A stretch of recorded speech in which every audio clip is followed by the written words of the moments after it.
Sales Rep Radio. Hi, everybody. This is Dan Walker, and this is Sales Rep Radio, a presentation of timeless sales tips and best practices from some of the world's most talented sales consultants. It's news from your world, and it starts right now. Hot tips, Sales Rep Radio. So, you booked the appointment, you got the meeting. Now you need to not only have a great presentation, you need to make sure they don't forget you a week after you went through all that trouble. In other words, you and your message have got to be unforgettable.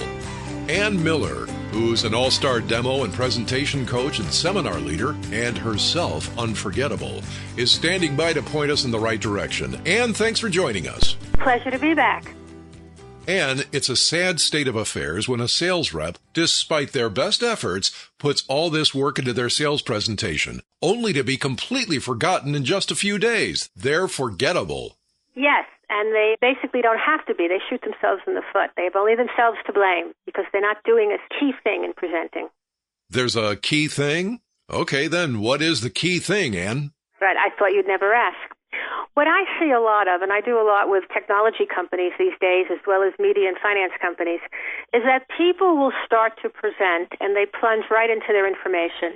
And they'll say something like, we're going to talk about X. And then they start talking about X. And then when they get to the end, they just end on the last slide or point or screen that they're showing. And then they wonder why people don't remember them, or in a competitive situation, why they don't get chosen.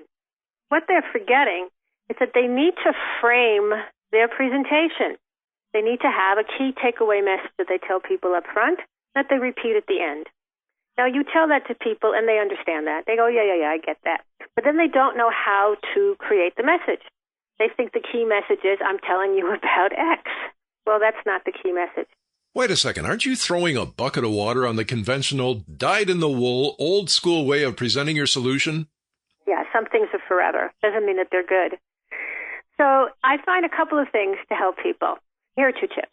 So if you could imagine that it was the end of the presentation you were making or end of the demo that you were showing, and you were saying, so in summary, the key things to remember are, whatever comes out of your mouth is likely to be the high-level 60,000-foot takeaway key message. And whatever comes out of your mouth, you simply plug into the beginning of your presentation as well. It's actually the summary of the solution. So, for example, if you had to say, in summary, the 3 key things to think about when you think about our company are that we tailor your program to your needs, we have more expertise in the industry than anybody else does, and we will do this for you cost-effectively. So it's basically expertise, effectiveness, and cost-effectiveness as well. Those are the 3 key things you want them to remember. And everything you present are details that prove that. So you would put that into the front of your message. So let's call it bookends of your presentation, the summary of your solution to open and then close. And then, of course, everything in the middle is always in support of those 3 things, right?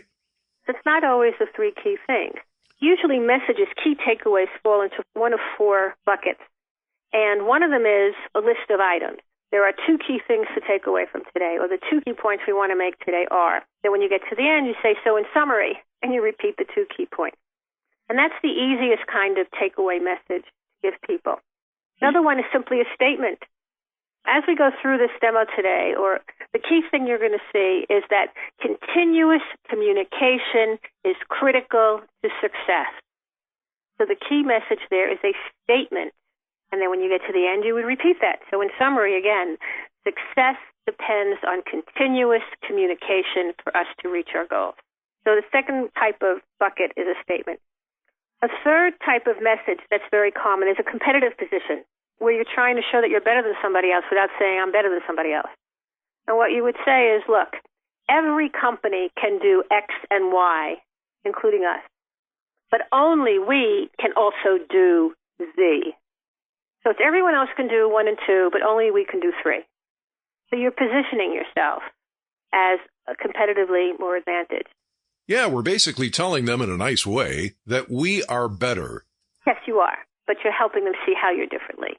You're giving with one hand and taking with the other, right? You're saying everyone can do this, but only we can do this. And if that's what you want them to remember, then that's a competitive statement. The fourth bucket is one that uses a metaphor or an analogy, which, of course, as the woman who wrote the book, The Tall Lady with the Iceberg, which is all about metaphors in business, I'm a big fan of. So, for example, I saw one web design firm say that the key thing to know is that content is the body of your site. Design is the soul. We are the soul. Don't you love that?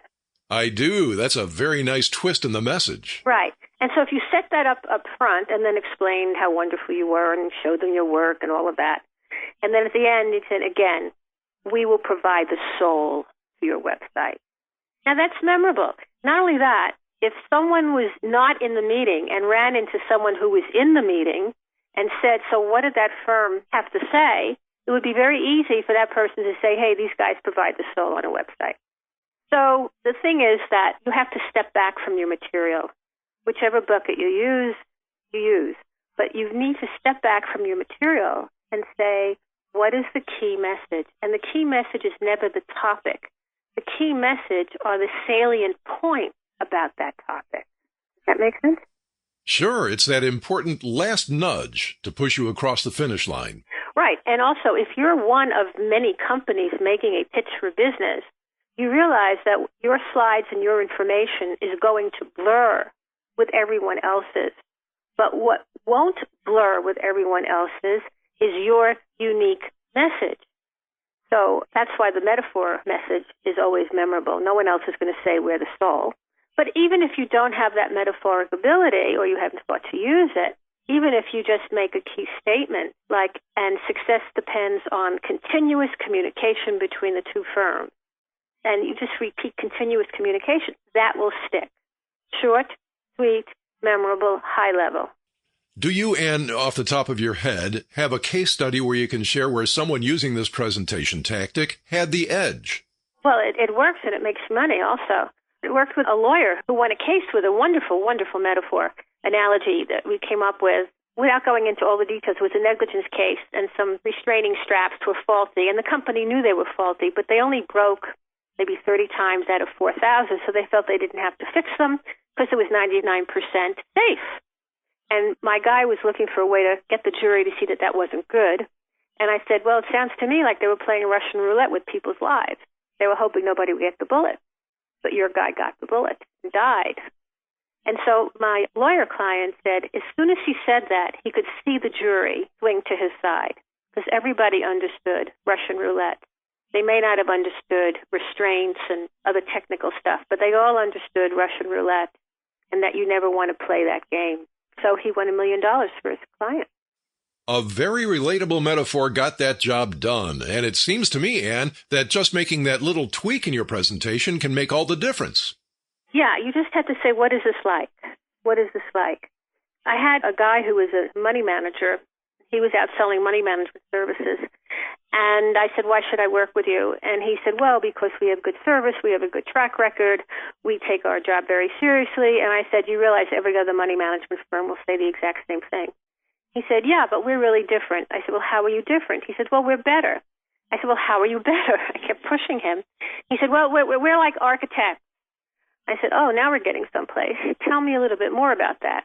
He said, well, most investment firms just do these functions. We do them all. We lay out the blueprint. We watch the investment portfolio grow, and you can see where this went. That was the metaphor that he used. Now, I know because I've done a lot of work in the investment management field that very few people talk about themselves as being architects. And he did, and he loved it, and it worked. He got the business. That's a great story, Ann. Great work. Well, listen, how do you want to wrap things up for us before we let you get back to work? Well, I always say engage mind before mouth.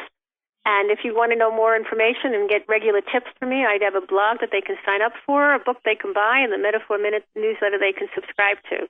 Just have to go to AnnMiller.com, ANNE Miller.com. Going there right now. Ann Miller, thanks so much for stopping by. Absolutely. Thanks, Dan. That's it for now, folks. Sales Rep Radio is a production of the Marcom Store, the place for training reinforcement and internal communications, including e-learning, video, and corporate podcasts just like this one. This is Dan Walker. Thank you so much for listening. We'll see you again next time for another edition of Sales Rep Radio.